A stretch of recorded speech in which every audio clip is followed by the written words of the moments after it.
Hello everyone, good evening to all of you. So guys, result कल आ गया था और उस रिजल्ट के बाद बहुत बुरा हाल हो रखा है। सो मैं तो मतलब इतनी जल्दी रिएक्शन भी नहीं करती हूँ, क्योंकि मुझे पता है कि इतनी जल्दी हम रिएक्ट करेंगे तो हमारे लिए ही कुछ होगा। तो मैं रात को मतलब सोई नहीं थी, मतलब मुझे नींद नहीं आ रही थी। वो कहते हैं ना कि आप सोते जरूर रहते हो लेकिन आपको नींद नहीं आती है, बस एक बार इधर करवट ले रहे हो, एक बार इधर करवट ले रहे हो। सो अभी दिन के बज रहे हैं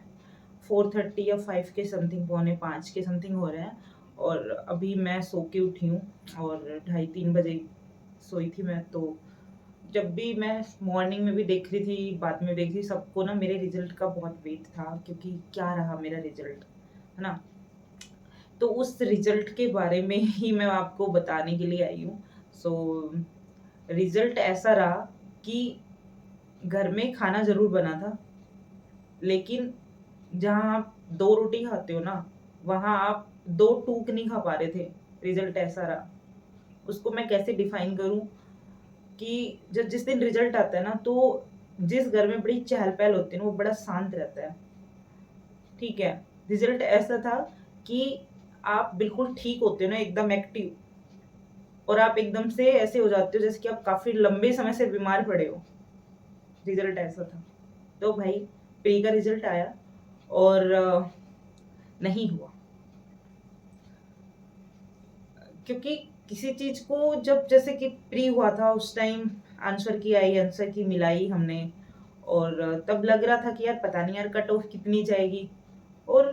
मुझे खुद को नहीं समझ में आ रहा कि कट ऑफ कितनी गई है, कि रिजल्ट का कुछ नहीं पता यार। मतलब जिसके 80 प्लस आ रहे हैं उनका सिलेक्शन नहीं हुआ, किसी के 56 आ रहे हैं उनका सिलेक्शन हुआ है। तो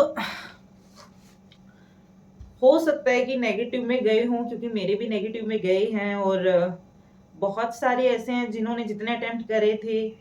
तो यार जितने करे थे वो बिल्कुल एक्यूरेट थोड़ी ना हो जाएंगे यार। 50 के समथिंग आप अटेम्प्ट करते हो तो आपके रॉन्ग भी जाके माइनस में हो रहे थे।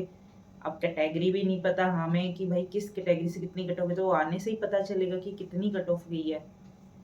लेकिन ठीक है, हर एक चीज का एक ही वो है कि नहीं हुआ, नहीं हुआ, नहीं हुआ। मुझे सच में ऐसा फील हो रहा था कि मैंने एक पोस्ट डाली थी, वो ऐसे अंदर से निकली हुई चीजें थी कि आपको ना सब कुछ ऐसा ही लगेगा कि मैं तैयारी छोड़ दूं, मैं क्या करूं, कहाँ जाऊं, कुछ समझ में नहीं आ रहा, कहाँ से तैयारी स्टार्ट करूं। क्योंकि ये जो प्री का एग्जाम हुआ था और आज के एग्जाम के बीच में ना फैमिली का एक हमारे प्रति एक माइंडसेट भी परिवर्तन हो जाता है, यानी चेंज हो जाता है। जिस दिन आप एग्जाम देने जाते हो ना, उससे पहले माइंडसेट होता है कि इसका प्री हो जाएगा, मेंस होता है, ये एक स्ट्रेटजी कि आगे इसको क्या कराना है, क्या कराना है। जैसे प्री का एग्जाम होता है, इतना टफ टफ सुनने के बाद वो भी रह जाते हैं कि क्या अब समझ में भी नहीं आता क्या ही करवाएंगे। अब जो करना होता है हमें ही करना होता है, हम यही सोचते हैं जहाँ कमी होगी उनको पूरी करना है। लेकिन इस पेपर को देख के यार हम ये सोचते हैं कि तैयारी में कमी थी, हम में ही कमी है कि हम कर नहीं पा रहे, हमारा सिलेक्शन नहीं हो पा रहा है। ये इस तरीके का पेपर ही आ रहा है, तो हम कितनी प्रिपरेशन करें कि हमारा सिलेक्शन हो जाए। क्या पढ़े, क्या छोड़े। अब पढ़ लिया यार, इतना हम रिवीजन ही कर सकते हैं ना यार, और करंट से अपडेट हो सकते हैं हम, और क्या क्या पढ़ेंगे। पर बस मैं आप सबसे बस एक ही चीज कहूंगी कि आपने देखा होगा ओआरएन में दिल्ली में कि प्रोटेस्ट वगैरह चल रहा है। यार वो स्टूडेंट ना मतलब जो कर रहे हैं ना सही कर रहे हैं, कहीं ना कहीं मुझे ऐसा लगता है। क्योंकि आप ये सोचोगे कि एग्जाम के बाद आपकी बड़ी अच्छी पढ़ाई हो रही थी, पढ़ाई तो इतनी अच्छी हो ही नहीं रही थी ना, आप मेंस का कर रहे थे, कल तक रिजल्ट आया था। अब जैसे प्री हो गया तो आप वैसे 1-2 दिन ऐसे ही जाएंगे। तो कम से कम आपको प्रोटेस्ट में जो नियर बाई है उनको उसमें पार्टिसिपेट करना चाहिए, ताकि थोड़ी ज़्यादा ही वहाँ पे लोग जाएँगे, तभी उस चीज़ का एक अलग वो दिखता है। आप जो 2 से 4 लोग जाओगे तो वो क्या ही दिखेगा। और उन स्टूडेंटों में यार सच में दम है कि वो वहाँ पे जाके वो चीज़ें कर रहे हैं, क्योंकि वो इसलिए कर रहे हैं कि कुछ चीज़ें हैं उनमें बदलाव कर दो। हम नहीं कह रहे सारी चीज़ें कर दो। देखो मैं ना जितने सारे चेंजेज़ हैं वो तो कभी नहीं होने कि आप एक लिस्ट लेके जा रहे हो इतनी बड़ी और वो हो जाएँगे। लेकिन ये है कि 1-2 चेंजेज़ या 2-4 चेंजेज़ है कि सीसेट को हटा दो, तो मुझे नहीं लगता सीसेट हटेगा। बट हाँ, जो लेवल है जो सिलेबस है उसके अकॉर्डिंग बना दो, ताकि बोथ मीडियम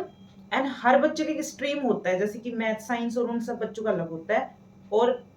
उनका अलग, मतलब जो भाई जिन्होंने मैथ वैथ जिनकी वीक है, तो उस हिसाब से देख के आप पेपर बना दो, थोड़ा लेवल रख लो, क्योंकि बहुत सारे एग्जाम होते हैं, क्योंकि वो बचेंगे तो कैलकुलेटिंग और कैलकुलेशन करना और ये सारी चीजें उनको मतलब इस चीज से आ जाएगी, रीजनिंग दिमाग लगा लेंगे थोड़ा बहुत, उसमें दो चार क्वेश्चन अजम्पशन रीजनिंग के डाल दो, बहुत सारे यार बहुत टॉपिक्स हैं यार, आप उनमें से डाल दो। आप ऐसे ऐसे पेपर बना के पता नहीं किससे बनवाते हो, यूपीएससी हो गए तो कोई तो थोड़ी ना हो गया यार, आके आप सिलेबस आउट ऑफ सिलेबस अजीब ही पेपर बना के दे रहे हो कि क्राइटेरिया भी है कितना पास करना, उतने मार्क्स भी नहीं आ रहे हैं, नेगेटिव में भी जाते हैं, हमें पता ही नहीं है कि आप उसका आंसर क्या मानोगे। आप इस टाइप का पेपर बना रहे हो कि हमें पता ही नहीं है इसका आंसर आप मानोगे क्या, जिसको आप फेल करोगे तो हमें तो यही लगेगा ना कि आप इसका तो यही मान रहे हो, और जिसका तुक्का लग गया उसका हाँ भाई उसका ठीक हो गया। इस बार के आपने देखे होंगे पैसेज के, इस टाइप के पैसेज थे भाई, लास्ट ईयर मैं ये सोच लेती एक बार में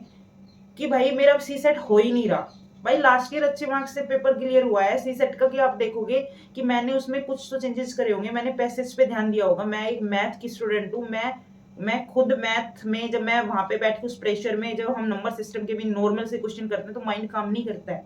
लेकिन मैंने सब पढ़ के खूब अच्छे मार्क्स से लास्ट ईयर हुआ था, तो मुझे एक चीज एक मोटिवेशन सा आया था कि हाँ यार तू कर सकती है। तो इस बार मैंने फोकस भी उन्हीं एरियाज पे रखूंगी ना कि यार आप पैसेज को अच्छे से पढ़ो और आप उन टॉपिक्स को अच्छे से करो। आप तो भाई अलग ही लेवल का पेपर पूछ रहे हो, सही बात है, सिलेबस में आप 10th स्टैंडर्ड का देके रखते हो और आप पूछते हो इस टाइप के पेपर कि भाई पता नहीं आप भाई ये एंट्रेंसेस के मार्क्स नहीं जुड़ रहे हैं कि आप मेंस ही बताएगा कि आप में कितना और है और आप किस लायक हैं। आप प्री से तो निकलवाओ, कम से कम बच्चे पढ़ रहे हैं वो वहीं टूट जाते हैं। सेकंड ये कि भाई इसलिए भी वो प्रोटेस्ट कर रहे हैं कि जो इस बार जो जिस तरीके का पेपर आया वो नेक्स्ट ईयर ना आए, एक तो सिलेबस के अकॉर्डिंग रहे, एक जो लास्ट ईयर का जो पेपर पैटर्न आप फॉलो कर रहे हो उस हिसाब से ही पेपर रहे, ऐसा नहीं कि आप कहाँ से कुछ भी उठा के पूछ रहे हो, तो उससे ना एक बच्चों का एक विश्वास है ना वो उठता जाता है। क्या होगा ज्यादा से ज्यादा, आज मैं भी हूँ भाई, मैंने master degree double master degree हूँ मैं, ठीक है, मैं भी कहीं स्कूल कॉलेज में जाके पढ़ा सकती हूँ, मैं घर पे बैठ के प्रिपरेशन करती हूँ 24 आवर्स, मेरी भी तो फैमिली सोच सकती है ना, वो भी तो यही सोच रही है, मैं उनसे हर बार हर साल मैं उनसे एक साल मांगती हूँ, और इस बार फिर मैंने एक साल मांगी है कि ठीक है यार, मैं अभी इतनी तैयारी है और उनको एक्सप्लेन करना पड़ता है फैमिली को कि अभी ये है कि मुझे आगे इतना पड़ा हुआ है, मैं नहीं चाहती कि मैं इसको पीछे भूल जाऊं, क्योंकि इसको नहीं पढ़ेंगे 10 दिन में नहीं हम इस चीज़ पे देखते हैं तो फिर वो चीज़ें उसके बराबर हो जाती है, क्योंकि मैं एक फिजिक्स की स्टूडेंट हूँ, फिजिक्स पढ़ाऊंगी मैथ पढ़ाऊंगी और अब मैं यहाँ पे एक जीएस पढ़ रही हूँ, तो दोनों डिफरेंट है, मुझे भी पढ़ना है, तो बहुत सारी चीज़ों को देखते हुए ना मेरे को ऐसा लगता है कि भाई मैं क्या करा है मेरी लाइफ में, जो मुझसे भी कम एज के बच्चे अच्छे से कमा रहे हैं, उनके अलग फील्ड हैं और हम एक यूपीएससी के पीछे, बट ये भी है ना कि यूपीएससी की जर्नी में जो बच्चा एंटर कर जाता है, जो शिद्दत से जितनी मेहनत से वो पढ़ाई की है, तो उससे आसानी से बाहर तो निकलता नहीं है तब तक जब तक उसके अटेम्प्ट हैं। और मैंने अपनी मेहनत के 2 अटेम्प्ट बहुत अच्छे से दिए हैं, एक मैंने नॉर्मल दिया था, तो आप सोच सकते हो कि भाई अटेम्प्ट मेरे भी तो जा रहे हैं ना, कितने मतलब ये जो अटेम्प्ट है तो उतने साल भी गई, समझ ही नहीं आया यार इतनी जल्दी चला गया। तैयारी तैयारी में हमने दुनिया को सबको छोड़ दिया, एक रूम के अंदर रहते हैं बंद और हम 24 आवर्स पढ़ते हैं। यदि हम पता है हर साल कुछ ना कुछ ऐसा करें तो याद तो रहे कि हमने ये करा, हम वो करा, अच्छा हमने लास्ट ईयर किया, हमने कुछ नहीं करा, हम कहीं जाते ही नहीं है, हम इस कमरे में रहते हैं, इसलिए ये 3 साल कैसे निकल गए मुझे खुद नहीं पता कि 3 साल कैसे चले गए। अब जिनका फर्स्ट अटेम्प्ट था सेकंड अटेम्प्ट था, भाई तैयारी ना अच्छे से ही करना, क्योंकि आज जो मैं फील कर पा रही हूँ ना, मैं आपको ना एक्सप्लेन नहीं कर सकती अब इससे ज्यादा कि मैं क्या कर रही हूँ क्या नहीं, क्योंकि जिस कोचिंग से मैं पढ़ी हूँ तो आप तो मुझे वहां पे भी गुस्सा सा आने लग गया है कि यार तुम लोग आते हो, हम लोगों की फीलिंग समझते नहीं और अपने कोर्स बेचने लग जाते हो आप, रिजल्ट आया नहीं उससे पहले आप अपने प्राइजेस कम कर देते हो, आपको ऐसा लगता है कि कोई बाई करेगा,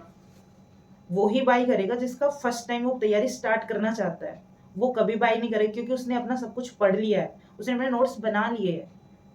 ठीक है, रेगुलरिटी उसकी खुद के सेल्फ स्टडी, कोई कोचिंग वोचिंग नहीं करेगी कि भाई हाँ इस कोचिंग से आप लेक्चर ही देखते रहो, समझ रहे हो। तो बहुत सारी चीजें हैं कि भाई सिलेक्शन नहीं हुआ, बहुत सारे लोगों में ऐसा आएगा कि हाँ सबको पता है नहीं हुआ नहीं हुआ, कभी कभी ऐसा भी फील होता है कि रिग्रेट भी नहीं है मेरे को, तो इस टाइप का पेपर आएगा तो मेरा नहीं भी क्लियर हो रहा है तो इट्स ओके नहीं, क्योंकि मैं तुक्केबाजी से फिर आगे मेरा क्या ही होगा। मैं मेंस में मैं ऐसे तुक्केबाजी तो चलेंगे नहीं, समझ लो। और ठीक है, नॉर्मल किसी का मेहनत से भी निकला होगा, किसी का वैसे तो मेंस में दिख जाएगा। ये तो है नहीं कि 13,000 स्टूडेंट्स का प्री क्वालिफाई हुआ है तो उनमें से भाई वो लेंगे तो उतने ही ना, 3 गुना लेंगे फॉर मतलब इंटरव्यू। देन आप देख ही लेना फिर, इस बार भी कोई टॉपर ऐसे निकल के आ जाएगा। लेकिन प्रोटेस्ट का मीनिंग ये है कि जो इस बार हुआ है ये आगे ना हो, या आप सिलेबस को डिफाइन करके दे दो, हमें पता होना चाहिए कि ये सिलेबस और हमें ये पढ़ना है, दैट्स इट। तो इसलिए परेशान है बहुत, दिल इतना इतना ज्यादा परेशान है कि मिक्स फीलिंग है, ना रो सकते हैं ना हंस सकते हैं। बस मैं तो आपके सामने अपनी एक फीलिंग बस शेयर की है कि मेरे साथ बस कल से ये मैं फील कर रही हूँ। और 2 दिन रिजल्ट आने के 2 दिन पहले से ही मेरा दिक्कत पता नहीं क्यों ऑटोमेटिक मेरा मतलब अंदर से एक डर था, पता नहीं क्यों एक अजीब सा चल रहा था, जिससे मैं किसी से बातें नहीं कर रही हूँ, ना मैं पढ़ाई हो रही है अच्छे से। सो ये एंजाइटी फील हो रही है।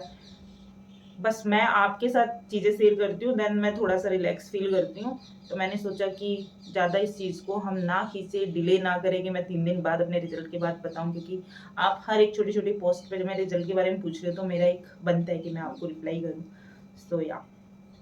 तो अभी हम नेक्स्ट अपनी स्टडी पे ही आ गए हैं, नेक्स्ट अपनी स्टडी पे फोकस कर रहे हैं। तो आप कनेक्ट हो सकते हैं जो भी नए हैं और कनेक्ट होना चाहते हैं, पीसीएस की प्रिपरेशन कर रहे हैं, तो बिल्कुल आप सब्सक्राइब कर सकते हो। ठीक है,